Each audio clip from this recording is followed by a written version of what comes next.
क्या एक 33 साल का युवा जो कभी रैप गाने गाता था न्यूयॉर्क जैसे विशाल शहर का मेयर बन सकता है? क्या एक भारतीय मूल का मुस्लिम शख्स अमेरिका की सियासत में इतिहास रच सकता है?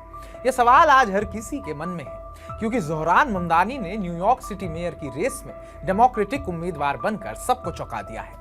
युगांडा में जन्मे भारतीय मूल के इस शख्स ने न सिर्फ पूर्व गवर्नर एंड्रू कुओमो को हराया, बल्कि अपनी सादगी और जुझारूपन से लाखों दिल जीत लिए। तो आज हम उन सवालों का जवाब देने जा रहे हैं जो शायद आपके दिमाग में आ चुके हैं, जैसे ज़ोहरान की पत्नी कौन है, ज़ोहरान ममदानी कौन है, उनकी राजनीति कैसी है, राजनीति के अलावा क्या करते हैं, उनकी कुल संपत्ति कितनी है, वगैरह वगैरह। तो चलिए शुरू करते हैं। नमस्कार, मैं उत्कर्ष प्रताप सिंह और आप देख रहे हैं TV9 भारतवर्ष। ज़ोहरान ममदानी का जन्म 1991 में युगांडा की राजधानी कंपाला में हुआ। उनके पिता महमूद ममदानी एक मशहूर प्रोफेसर हैं जो कोलंबिया यूनिवर्सिटी में पढ़ाते हैं, और मां मीरा नायर एक अवार्ड विनिंग फिल्म डायरेक्टर हैं जिन्होंने मिसिसिपी मसाला और मॉनसून वेडिंग जैसी फिल्में बनाई। 7 साल की उम्र में ज़ोहरान अपने परिवार के साथ न्यूयॉर्क आ गए। उन्होंने मैनहट्टन के प्रतिष्ठित बैंक स्ट्रीट स्कूल और Bronx high school of science से पढ़ाई की, फिर बवाइडन कॉलेज से अफ्रीकन स्टडीज में डिग्री हासिल की। लेकिन ज़ोहरान का रास्ता हमेशा आसान नहीं था। पढ़ाई के बाद उन्होंने अपनी मां के फिल्म सेट पर काम किया और यंग कॉर्डमॉम के नाम से रैप गाने बनाए। उनके गाने नानी और सिद्धा मुकायलो ने खूब वाहवाही बटोरी। फिर भी उनका दिल सियासत और सामाजिक बदलाव की ओर मुड़ा। 2018 में अमेरिकी नागरिक बनने के बाद उन्होंने 2020 में न्यूयॉर्क स्टेट असेंबली के लिए चुनाव लड़ा और जीत हासिल करी। फोर्ब्स के मुताबिक अगर ज़ोहरान की कुल संपत्ति की बात करें तो वो लगभग 1.6 से 2.5 करोड़ रुपए के बीच है। उनकी कमाई का बड़ा हिस्सा उनकी स्टेट असेंबली की सैलरी, जो कि 1.18 करोड़ रुपए सालाना, और पुराने रैप गानों से मिलने वाली रॉयल्टी लगभग 1.5 लाख रुपए सालाना से आता है। इसके अलावा उनके पास युगांडा के जिंजा में 4 एकड़ की जमीन है, जिसकी कीमत 2 करोड़ रुपए के आसपास बताई जाती है। ज़ोहरान की सादगी उनकी पहचान है।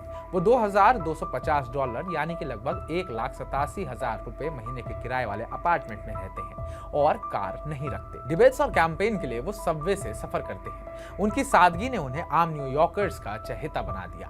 मेयर की रेस में धमाल और कुओमो को जब उन्होंने दी मात। जी हाँ, ज़ोहरान ने न्यूयॉर्क सिटी मेयर की डेमोक्रेटिक प्राइमरी में 43.5% वोट हासिल कर पूर्व गवर्नर एंड्रू कुओमो को पछाड़ दिया। ये जीत इसलिए खास है क्योंकि ज़ोहरान ने अपनी कैंपेन छोटे छोटे दानदाताओं और सोशल मीडिया की ताकत से जीती।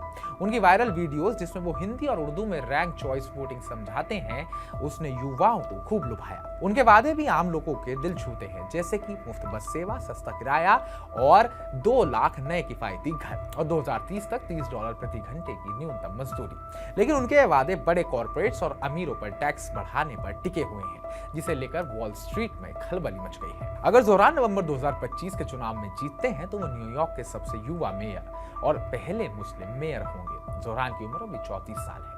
उनकी सैलरी बढ़ाकर 2.16 करोड़ रुपए सालाना हो जाएगी और वो ग्रेसी मैंशन में रहेंगे। लेकिन उनके सामने चुनौतियां भी कम नहीं हैं। वॉल स्ट्रीट और कुछ रिपब्लिकन नेताओं ने उन्हें कम्युनिस्ट और अनुभवहीन कहकर निशाना बनाया है। फिर भी बर्नी सैंडर्स और अलेक्जेंड्रिया ओकासियो-कॉर्टेज जैसे बड़े नेताओं का समर्थन उनके साथ है। ज़ोहरान की इजराइल फालस्तीन मुद्दे पर सख्त राय ने उन्हें विवादों में ला दिया। उन्होंने इजराइल की नीतियों की आलोचना की और फलस्तीनी अधिकारों का समर्थन किया, जिसके लिए कुछ लोगों ने उन पर यहूदी विरोधी होने का भी आरोप लगाया है।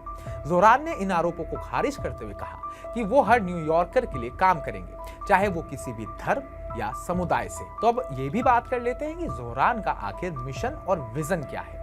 ज़ोहरान का कहना है, मैं चाहता हूं कि न्यूयॉर्क हर उस इंसान का शहर बने जो मेहनत करता है। उनकी कहानी एक ऐसे शख्स की है जो रैप की दुनिया से निकलकर सियासत में आया और अब दुनिया के सबसे बड़े शहरों में से एक को बदलने का सपना देख रहा है। क्या वो अपने वादों को पूरा कर पाएंगे? क्या न्यूयॉर्क की सियासत में एक नया इतिहास लिखा जाएगा? कमेंट बॉक्स में कमेंट कर हमें जरूर बताइएगा। बाकी ताजा अपडेट्स पाने के लिए TV9 भारतवर्ष को सब्सक्राइब कीजिएगा।